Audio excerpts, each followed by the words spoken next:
ஆண்டவராகிய இயேசு கிறிஸ்துவின் நாமத்திலே உங்கள் யாவருக்கும் என் அன்பின் வாழ்த்துக்களை தெரிவித்துக் கொள்கின்றேன்.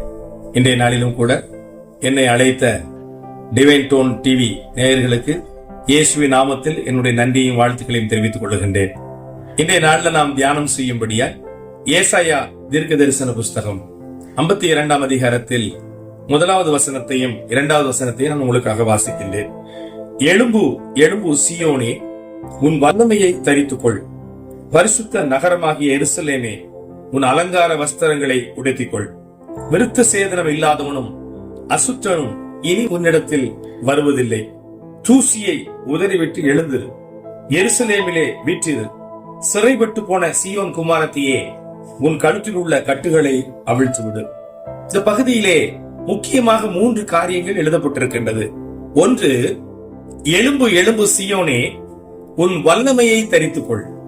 இரண்டாவதாக, தூசியை உதறிவிட்டு எழுந்திரு, உன் கழுத்தில் உள்ள கட்டுகளை அவிழ்த்து விடு.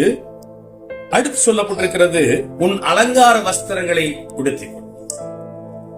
ஆண்டவராகிய இயேசு கிறிஸ்து இந்த இடத்தில் நமக்கு சொல்லக்கூடிய விஷயம் என்னவென்று சொன்னால், சீயோன் குமாரத்தி என்று சொல்லக்கூடிய தேவனுடைய பிள்ளையினுடைய கழுத்தை சாத்தான் கட்டி வைத்திருக்கின்றார். உலக பிரகாரமா வாழக்கூடிய ஜனங்களுடைய வாழ்க்கையில எத்தனையோ விதமான கட்டுகள் இருந்தாலும் உலக பிரகாரமான வாழ்க்கையிலே அவர்கள் ஆசீர்வதிக்கப்பட்டிருக்கின்றார்கள். ஆவிக்குரிய வாழ்க்கையில அவர்கள் பின்தங்கி இருக்கின்றார்கள். ஆனால் ஆவிக்குரிய வாழ்க்கையில முன்னேறி போகக்கூடிய ஜனங்கள் உலக வாழ்க்கையில பின்தங்கி போகக்கூடிய சூழ்நிலையை பார்க்கின்றோம். இன்றைக்கு பணத்துக்காகவும் வியாதியினாலும் பலவிதமான பிரச்சனைகளில கர்த்தருடைய பிள்ளைகள் அங்கும் எங்கும் கட்டப்பட்டு இருக்கிற ஒரு சூழ்நிலை நாம் பார்க்கின்றோம். பரிசுத்த ஆவியானவர் எழுதி வைத்திருக்கின்றார், சீயோன் குமாரத்தியே, உன் கழுத்தில் உள்ள கட்டை நீ அவிழ்த்து விடு. சீயோன் குமாரத்தி என்று சொல்லக்கூடிய சபையினுடைய மக்களுடைய கழுத்தை சாத்தான் கட்டி வைத்திருக்கின்றான். அதை நீதான் அவிழ்க்க வேண்டும் என்று ஆவியானவர் சொல்லுகிறார். உன் கழுத்தில் உள்ள கட்டை நீ அவிழ்க்க வேண்டும். அதற்கு நீ என்ன செய்ய வேண்டும்? உன் வல்லமையை நீ தரித்துக் கொள்ள வேண்டும். உன் அலங்கார வஸ்திரங்களை உடுத்திக் கொள்ள வேண்டும். உனக்கென்று தேவன் ஒரு வல்லமை வைத்திருக்கின்றார். புதிய ஏற்பாட்டுக்கு நீங்கள் வரும் பொழுது, இயேசு கிறிஸ்து இந்த உலகத்துக்கு வரும் பொழுது எழுதப்பட்டிருக்கின்றது, பிசாசனுடைய கிரியைகளை அழிக்கும்படியே தேவகுமாரன் வெளிப்பட்டார். ஏன் அவர் பிசாசின் கிரியை அழிக்க வேண்டும்? சாத்தான் என்று சொல்லப்படுகிற பழைய பாம்பாகிய வலுசர்ப்பம் ஏதேன் தோட்டத்துக்குள்ள அவன் வரும் பொழுது ஒரு சர்ப்பமாக வந்தான். அங்கு சாத்தான் என்று எழுதப்படவில்லை. ஆனால் படிப்படியா நாம் வாசித்து வரும் பொழுதுதான் அங்கு சங்கீதங்களின் புஸ்தகத்தில் பிசாசை குறித்து எழுதப்பட்டிருக்கின்றது. தாவீதினுடைய வாழ்க்கையில சாத்தான் அவன் இருதயத்தை ஏவினான் என்று சொல்லி எழுதப்பட்டிருக்கின்றது. பிரதான ஆசாரியனாய் இருந்த யோசுவாவுக்கு அருகிலே சாத்தான் வந்து தீங்கு செய்வதற்காக நின்றான் என்று எழுதப்பட்டிருக்கின்றது. இன்றைக்கும் கர்த்தருடைய பிள்ளைகளுடைய வாழ்க்கையில சாத்தான் பிரச்சனைகளை கொண்டு வருகின்றான். இயேசு கிறிஸ்து உலகத்துக்குள்ளே வந்த பொழுது மார்க் எழுதின சுவிசேஷத்தை நீங்கள் வாசிக்கும் பொழுது முதலாக அவர் தேவாலயத்துக்குள்ள போகிறார். ஒரு ஜெப ஆலயம். அந்த ஜெப ஆலயத்துக்குள்ளே பிசாசு பிடித்த ஒரு மனிதன் இருக்கின்றான். அவன் சொல்லுகின்றான், எங்களை கெடுக்கவா வந்தீர்? அவன் பாருங்க எங்க இருக்கிறான் பாருங்க. ஜெபம் பண்ணக்கூடிய இடத்துக்குள்ள சாத்தான் உட்கார்ந்து ஜெபத்தை தடைபடி கொண்டு இருக்கின்றான். இன்னைக்கு பொருளாதார தடைகளை கொண்டு வருகின்றான். சரீரத்துல வியாதிகளை கொண்டு வருகின்றான். நம்முடைய பெயரை கெடுக்கின்றான். ஊழியக்காரனுடைய பெயரை கெடுக்க முடிய சாத்தான் போராடுகின்றான். விசுவாசனுடைய பெயரை கெடுக்கின்றான்.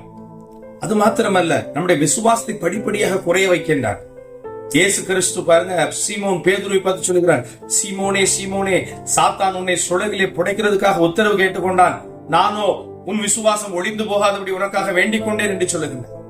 யோசித்து பாருங்க, தேவனுடைய சீசனாய் இருந்த சீமோனுடைய வாழ்க்கையில சாத்தான் அவனை சுழகிலே போட்டு புடைப்பதற்கு உத்தரவு கேட்கின்றார். இயேசு அனுமதி கொடுக்கிறார். ஆனா அவனுடைய விசுவாசம் ஒளிந்து போகாதபடி இயேசு அங்கு ஜெபித்தபடியினால மறுபடியுமாய் சீமோன் ஊழியத்துக்குள்ளே கடந்து வந்தார்.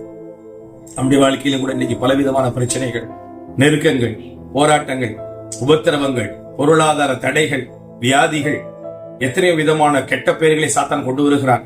உன்னுடைய வாழ்க்கையில பாவத்தை கொண்டு வருகின்றான். சில கட்டுகள் நம்மை கட்டி வைத்திருக்கின்றது.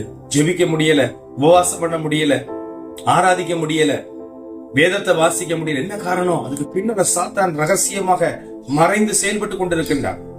அதனாலதான் புதிய ஏற்பாட்டுல பாருங்க, இயேசு எழுதும்போது சொல்லுகின்றார், பிசாசுக்கு இடம் கூடாதிருங்கள், பிசாசுக்கு எதிர்த்து நில்லுங்கள், அப்பொழுது அவன் உங்களை விட்டு ஓடி போவான். எவனை விழுங்கலாமோ என்று அவன் சுற்றி வகை தேடி வருகின்றான். சிங்கத்தை போல வருகின்றான். ரொம்ப கவனமாக இருக்க வேண்டும். அவனை ஜெயிக்க வேண்டுமானால் ஆவியானவர் சொல்லுகிறார், நீங்கள் வல்லமையை பெற்றுக் கொள்ள வேண்டும். வல்லமை இல்லாம அந்த உலகத்தை நீங்க ஜெயிக்க முடியாது. அங்க அப்போஸ்தலனாகிய பவுல் அங்க தெசலோனிக்கேயர் எழுதும்போது சொல்லுகிறார், 1 தெசலோனிக்கேயர் நீங்க வாசிங்க 5ஆம் வசனத்தில் சொல்லப்பட்டிருக்கிறது, எங்களுடைய சுவிசேஷம் உங்களிடத்துல வந்த பொழுது வசனத்தோடு மட்டுமல்ல, அது வல்லமையோடும் பரிசுத்த ஆவியோடும் முழு நிச்சயத்தோடு வந்தது. வல்லமை இல்லாம இன்னைக்கு நீங்கள் உலகத்தை ஜெயிக்க முடியாது, பிசாசை ஜெயிக்க முடியாது. வல்லமை உங்களுக்கு தேவை. வல்லமை எப்படி நீங்க பெற்றுக்கொள்ள முடியும்? இயேசு கிறிஸ்து நமக்கு சொல்லும் பொழுது சொல்லுகிறார், இதோ நான் என்னுடைய சமாதானத்தை உங்களுக்கு வைத்து போகிறேன், பரிசுத்த ஆவியானவர் நான் உங்களுக்கு தருகிறேன். பரிசுத்த ஆவி உங்களிடத்தில் வரும் பொழுது நீங்கள் பலனடைகிறீர்கள். பரிசுத்த ஆவிக்குள்ள வல்லமை இருக்கின்றது. பரிசுத்த ஆவியா நம்முடைய வாழ்க்கையில் அற்புதங்களை செய்யக்கூடியவராக வெளிப்படுகின்றார். இன்றைக்கும் கர்த்தர் உங்கள் வாழ்க்கையில் அற்புதத்தை செய்ய விரும்புகின்றார். இதை கேட்டுக்கொண்டிருக்கிற உங்கள் வாழ்க்கையில இன்றைக்கு ஒரு அற்புதம் நடக்கும்படியே கர்த்தர் விரும்புகின்றார். நீங்க செய்ய வேண்டியது ஒன்னே ஒண்ணுதான். ஆண்டவரே, எனக்கு ஒரு வல்லமை கொடுத்திருக்கிறீங்க, இந்த வல்லமை நான் பெற்றுக்கொள்ள வேண்டும். எனக்கு என்று சொல்லி ஒரு அலங்கார வஸ்திரத்தை வைத்திருக்கிறீர்கள், அதை நான் தரித்துக் கொள்ள வேண்டும். அப்பொழுது என்னுடைய எதிரையாய் இருக்கிற சாத்தான் என் கழுத்தை கட்டி வைத்து கட்டுறது நான் விடுதலை பெற முடியும். என் வாழ்க்கையில் இருக்கக்கூடிய பிரச்சனைகளை நான் மாற்றத்தை பெற முடியும். இந்த வல்லமை நீங்க எப்படி பெற்றுக்கொள்ள முடியும்? அதற்கு ஒரே ஒரு வழிதான் இருக்கிறது. பரிசுத்தாவின் வல்லமை நீங்கள் பெற்றுக்கொள்ள. இயேசு கிறிஸ்து உங்களுக்காக சிலுவையில சிந்தின இரத்தத்தினுடைய வல்லமை நீங்கள் பெற்றுக்கொள்ள வேண்டும். வேதத்தில் இருக்கக்கூடிய வாக்குத்தத்த வசனங்களின் வல்லமை நீங்கள் பெற்றுக்கொள்ள வேண்டும். இதை பெற்றுக்கொள்ளும் பொழுது இந்த உலக வாழ்க்கையில நீங்கள் ஜெயமுள்ளவர்களாய் மாற முடியும். அதுதான் ஆண்டவர் எதிர்பார்க்கின்றார். இன்றைக்கு இந்த சத்தத்தை கேட்கிற உங்கள் வாழ்க்கையில பொருளாதார தடைகளை கர்த்தர் நீக்க போகிறார். உங்க வியாதியிலிருந்து விடுதலை கொடுக்க போகின்றார். உங்களுடைய எல்லா விதமான பிரச்சனைகளுக்கும் அவருக்கு முடிவு கொடுக்க போகிறார். எவ்வளவு பெரிய பிரச்சனையாக இருக்கலாம், சாத்தான் எத்தனை பிரச்சனைகளை கொண்டு வந்திருந்தாலும் இன்றைக்கு ஆவியானவர் சொல்லுகிறார், என் ஜனங்களுடைய கட்டுகளை நான் உடைக்க போகிறேன். அது நீங்க அர்ப்பணிச்சா போதும். வாழ்க்கை அர்ப்பணிங்க. இயேசு இன்னைக்கு சொல்லுகிறார், இன்று முதல் உன் வாழ்க்கையில் இருக்கக்கூடிய அத்தனை பிரச்சனைகளுடன் முடிவு கொடுக்க போகிறேன். கர்த்தருடைய வல்லமையை நீங்கள் பெற்றுக்கொள்ள போகிறேன். அவருடைய அபிஷேக தைலம் உங்கள் மேல் இறங்கிக் கொண்டிருக்கிறது நான் பார்க்கிறேன். தேவ பிரசன்னம் இப்பொழுது ஒவ்வொருவரையும் நிரப்புகிறது. உங்க வாழ்க்கையில எந்த பகுதியை சாத்தான் இன்றைக்கு கட்டி வைத்திருக்கின்றானோ, எந்த பகுதியில உனக்கு விரதமாய் ஆயுதங்கள் உருவாக்கப்பட்டிருக்கின்றதோ, எந்த பகுதியில உன் கழுத்தை சாத்தான் கட்டி வைத்திருக்கிறான், அந்த கட்டை இன்றைக்கு உடைக்கும்படியா என் தேவனுடைய கரம் இப்பொழுது உன் மேல் இறங்குகிறதை பார்க்க.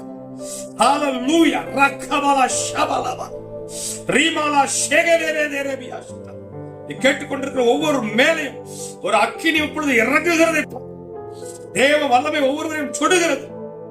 சத்துரு வெட்கப்பட்டு ஓடு. சத்தத்தை கேட்கிற ஒவ்வொருத்தர் வாழ்க்கையில இன்றைக்கு ஒரு அற்புதம் நடக்குது. உனக்கு விரதமாய் சாத்தான் வைத்திருந்த கண்ணிகளை இயேசு கிறிஸ்துவினுடைய நாமத்தில் உடைத்து ஜெபிக்கிறேன். ஒரு அற்புதம் வெளிப்படுகிறதை பார்க்கிறேன். தேவ பிரசன்னம் ஒவ்வொருவரும் தொடுகிறது. பரிசுத்த ஆவியான ஒவ்வொருவரும் தொடுகிறார். இயேசுவின் ரத்தம் ஒவ்வொரு மேல தெளிக்கப்படுகிறது. இன்று கண்ட எகிப்தியனை இனி நீ காண்பதில்லை, இதோ எகிப்தினுடைய நிந்தனைகளை நான் புரட்டி போட்டேன் என்று ஆவியானவர் வாக்கு கொடுக்கிறபடி நான் ஸ்தோத்திரம். பரிசுத்த நாமத்தை மகிமைப்படுத்துவப்பா. ஆண்டவர் இயேசு கிறிஸ்துவினுடைய நாமத்தில் பிதாவே. God bless you brothers.